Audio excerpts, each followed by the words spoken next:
Hello friends. ये video मैं जिस विषय पर आपके साथ कर रहा हूँ वो वास्तव में चर्चा का विषय इसलिए बना कि जब कल हम मार्केट के अंदर ट्रेड कर रहे थे या मार्केट को वॉच कर रहे थे तो 3 बजे के करीब जो है सबसे खास जो मेरा ध्यान गया वो गया HDFC बैंक के ऊपर।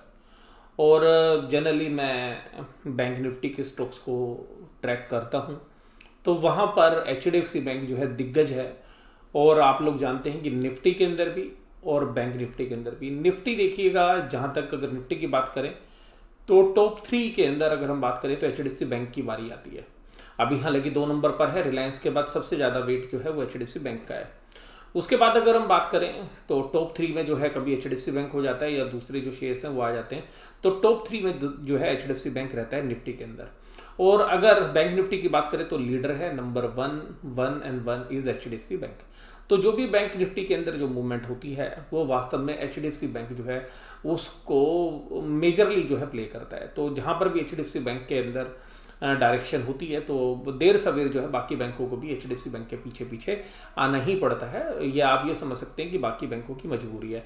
टू द सम एक्सटेंट जो है कोटक महिंद्रा बैंक जो है अलग से लीड कर लेता है, लेकिन दोनों प्राइवेट सेक्टर्स के जो दिग्गज बैंक है ये एक ही डायरेक्शन में जनरली चलते हैं। यानी कि अगर आप इनको ये बोल सकते हैं कि दोनों सेम डायरेक्शन के अंदर जो है ट्रेड करते हैं। अब कल हुआ क्या? कल हुआ ये कि जब 3 बजे के दौरान मार्केट के अंदर बहुत अच्छे से जो है नीचे के लेवल से एक अच्छी रिकवरी आई थी 2:30-3 बजे के आसपास। तो जैसे ही HDFC बैंक जो है ऊपर की तरफ जो है 1420-1422 की तरफ आया तो उसमें एक जबरदस्त जो है सेलिंग देखने के लिए मिली। ये दिग्गज है, वॉल्यूम के साथ सेलिंग हुई, सबसे खास बात ये। और ये वॉल्यूम के साथ सेलिंग कल शाम को नहीं हुई, कल सुबह भी हुई। तो एक कंक्लूजन जो मेरे दिमाग में आ रहा है कि किस तरीके से इसे शेयर्स के अंदर काम हुआ, तो मैं भी पहले इसके चार्ट की भी बात करूंगा आपके साथ, और यहाँ से कुछ इंडिकेशंस जो है हमें मिल रहे हैं वो मैं आपके साथ शेयर करूंगा। अगर ये देखिएगा, अगर नीचे की तरफ आता है तो विदाउट बैंक निफ्टी जो है निफ्टी का परफॉर्म करना मुश्किल है। तो अब मुझे ऐसा लगता है कि जो बैंक निफ्टी स्टॉक्स हैं वहाँ पर एक प्रॉफिट बुकिंग का सेशन जो है शुरू हो सकता है। हालांकि देखिएगा हम बहुत लंबे समय से जो इंतजार कर रहे हैं और हमारे पास्ट एक्सपीरियंस में भी ऐसे समय पर जो है जनरली एक करेक्शन जो है आ जाती थी। हालांकि मार्केट के बहुत जो बड़े बड़े दिग्गज हैं वो क्रैश की बात कर रहे हैं कि मार्केट में बहुत बड़ा क्रैश आ जाएगा। मुझे अभी क्रैश की उम्मीद तो नहीं है, लेकिन एक अच्छी खासी जो है प्रॉफिट बुकिंग जो है, एक करेक्शन जो है वो मार्केट के अंदर ड्यू है, इस बात से भी इनकार नहीं किया जा सकता। लेकिन वो कब आती है ये तो आने वाला समय ही बताएगा। लेकिन आज जो है हमें उसके इनिशियल इंडिकेशंस जो है हमें देखने के लिए मिले, और क्योंकि जो दिग्गज थे उनके अंदर सेलिंग हुई। जो फॉरेन इंस्टीट्यूशनल इन्वेस्टर्स के जो फेवरेट स्टॉक्स हैं मैं उनके बारे में तो बात करूंगा ही। देखिएगा उनके जो 5 फेवरेट स्टॉक्स हैं, मैं जिनकी बात फाइनेंशियल स्पेस से अगर करूं तो फाइनेंशियल स्पेस में 5 दिग्गज हैं, HDFC bank, HDFC limited, Kotak bank. ये 3 जो है आप देखेंगे कि HDFC बैंक और HDFC लिमिटेड एक ग्रुप में है, कोटक जो है एक प्रीमियम सेगमेंट के अंदर जो है वैल्यूएशंस को एंजॉय करता है। उसके बाद बजाज ग्रुप की 2 कंपनियां, बजाज फाइनेंस और बजाज फिनसर्व, ये 5 ऐसे शेयर्स हैं जहां पर कि फॉरेन इंस्टीट्यूशनल इन्वेस्टर्स का जो है दमखम जो है देखने के लिए मिलता है। और मुझे याद है कि इस हफ्ते के दौरान जिन लोगों ने भी बजाज फाइनेंस के अंदर शॉर्ट किया होगा उनको बजाज फाइनेंस ने तबाह कर दिया, और तबाह अगेंस्ट द फंडामेंटल किया। मैं ये नहीं कह रहा कि फंडामेंटल वैल्यू जो है अभी उतनी बनती है, लेकिन बजाज फाइनेंस ने जिस तरीके से एक ही दिन के अंदर जो है 250-350 रुपये की रैली दी, और उसके बाद अगले दिन फॉलो अप जो है बाइंग आई, और उसके बाद जो शॉर्ट पोजीशंस वाले जो भी ट्रेडर्स थे, तो कुछ ट्रेडर्स से हमारी भी बातचीत होती है, तो उन लोगों को जो है ट्रैप होते हुए देखा कि स्टॉप लॉस लगाने तक का भी टाइम नहीं मिला और बहुत तेजी से जो है उसने मूवमेंट की। लेकिन फ्राइडे के सेशन में जो है थोड़ी सी राहत जो है शॉर्ट्स पोजीशंस बनाने वाले जो बजाज फाइनेंस के जो इन्वेस्टर्स थे उनको मिलती हुई नजर आई। तो आइएगा अब हम इस चर्चा के अंदर बात करते हैं कि किस तरीके से 3 बजे के बाद इंडिकेशंस देखने के लिए मिले। और क्योंकि इन शेयर्स को मैं आपको एक बात और बोलूँगा, जब आप इस चीज़ को समझे तो एक बात ध्यान रखिएगा कि जिस तरीके का बुल ट्रेंड था, किसी भी नॉर्मल इन्वेस्टर या ट्रेडर के बस की बात नहीं है कि इन शेयर्स को ऊपर से एक तरफा तरीके से खिसका दिया जाए। ये केवल और केवल जो है कलेक्टिव एफर्ट्स हो सकते हैं या बहुत बड़े फाइनेंशियल इंस्टीट्यूशंस के द्वारा ये सेलिंग हो सकती है। हो सकता है कि डोमेस्टिक ने सेल की होगी, लेकिन क्योंकि ये फेवरेट्स हैं फॉरेन इंस्टीट्यूशनल इन्वेस्टर्स के तो हमारी जो नज़र है वहीं पर जाती है।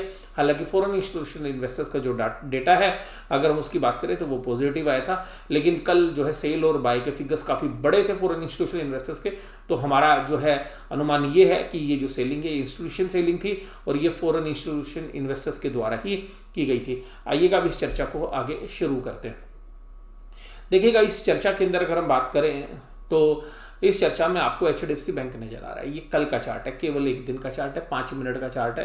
अगर आप यहाँ देखेंगे तो कल सुबह एक तरफा जो है एक बहुत बड़ी कैंडल ऊपर से पटक के मारा और वॉल्यूम देखिएगा बड़े जबरदस्त वॉल्यूम थे, यानी कि दिन के हाईएस्ट वॉल्यूम सुबह के 9:15 के ट्रेड पे थे। उसके बाद एक दूसरी छोटी कैंडल रेड कैंडल है, यानी कि जहां पे उसके नीचे लेके गए, फिर देखिएगा एक और नीचे, फिर एक चौथी कैंडल और 5 कैंडल, लगातार 5 कैंडल रेड। उसके बाद देखिएगा कि अगले आधे घंटे के दौरान अगर आप देखेंगे तो फिर एक नया लो लगता है और यहाँ पर एक ग्रीन कैंडल बनती है और यहाँ पे एक बाउंस आता है। तो ये देखिएगा जहां तक ये सेलिंग हुई तो ये शुरू की 4 कैंडल्स के वॉल्यूम देखिएगा जो आपको रेड में नजर आ रहे हैं, बड़े हैवी वॉल्यूम के साथ उन्होंने सेलिंग की और उन्होंने दिन भर के लिए अपना माल बेच के साइड हो गए। फिर बीच बीच में कुछ बड़े सौदे हुए, लेकिन जो बड़े सौदे हुए वो ध्यान रखिएगा, एक सौदा यहाँ पे था, ये भी रेड कैंडल थी। फिर देखिएगा एक बड़ा सौदा हुआ यहाँ पर भी ऊपर से पटक के माल सेल किया गया, ये रेड कैंडल थी, यहाँ पर भी ऊपर से बड़ी सेल हुई। और फिर देखिएगा जहाँ पर अगर आपको ग्रीन में नजर आएगी तो एक ये कैंडल आएगी जहाँ पर एकदम जो बड़ी कैंडल आई और वॉल्यूम भी ज़्यादा थे। उसके बाद देखिएगा एक ये ग्रीन कैंडल थी और यहाँ पे वॉल्यूम कम थे, ये रेड कैंडल थी, ये देखिएगा वॉल्यूम जो है ग्रीन कैंडल से ज़्यादा थे। इसके अलावा ये बड़ी कैंडल आप देखिएगा यहाँ पे वॉल्यूम बढ़ गए और ये देखिएगा छोटी कैंडल्स के ऊपर भी जहाँ पर माल जो है ऑफलोड किया जा रहा था जबरदस्त तरीके से। हालांकि 1-2 मिनट के लिए जो है ऊपर की तरफ जो है मूव आए, लेकिन देखिएगा 3 बजे के बाद तो माल बेचने के लिए ऐसे सौदे लगा दिए थे HDFC बैंक के अंदर कि किसी भी प्राइस पर वो शेयर देने के लिए तैयार थे। और ये फॉरेन इंस्टीट्यूशनल इन्वेस्टर्स का फेवरेट स्टॉक है, बहुत हैवी वेट रखता है और देखिएगा 2.28% की जो है गिरावट हुई। तो हमें ऐसा लगता है कि सोमवार के सेशन के अंदर भी इसमें गिरावट होगी और अगर ये गिरावट गहराती है तो ये निफ्टी को भी नीचे करने के लिए जो है काफ़ी जो है दम रखती है, क्योंकि निफ्टी के अंदर एक हैवी वेट है ये। उसके बाद अगले शेयर्स की बात कर रहे हैं, ये है इंडसइंड बैंक का चार्ट। तो देखिएगा मैं इंडसइंड बैंक पे नहीं आता हूँ, मैं भी जो दिग्गज की बात करी उनकी बात। ये है कोटक का बैंक। तो अब देखिएगा कोटक बैंक का चार्ट देखिएगा क्या ऊपर से माल बेचा गया है। सुबह देखिएगा 1 घंटे की सेलिंग 1 2 3 4 और वॉल्यूम्स भी देखिएगा यहीं पे थे, पूरे दिन भर वॉल्यूम नहीं थे। फिर शाम को देखिएगा जब HDFC बैंक में सेलिंग हुई तो उससे पहले जो है बुल्स ने उठाने की कोशिश की थी, क्योंकि लोगों को पता है रोज शाम को मार्केट उठती है। तो जो भी इंट्राडे ट्रेडर्स हैं या जो ऐसे प्लेयर्स हैं जो HNI इन्वेस्टर हैं तो वो जनरली मार्केट को उठाने की कोशिश करते हैं। लेकिन आज देखिएगा इंस्टीट्यूशन सेलिंग पे थे तो इन्होंने यहाँ से माल बेचा। तो देखिएगा इसमें भी मुझे लगता है कि कोटक बैंक के अंदर भी जो बड़ी सेलिंग आई है वो सुबह मॉर्निंग सेशन में आई और शाम को आई। और जनरली फॉरेन इंस्टीट्यूशनल इन्वेस्टर्स इसी समय पर सबसे ज़्यादा एक्टिव रहते हैं। उसके बाद देखिएगा यहाँ पे ये RBL बैंक है, मैं इस पर ज़्यादा चर्चा नहीं कर रहा अभी।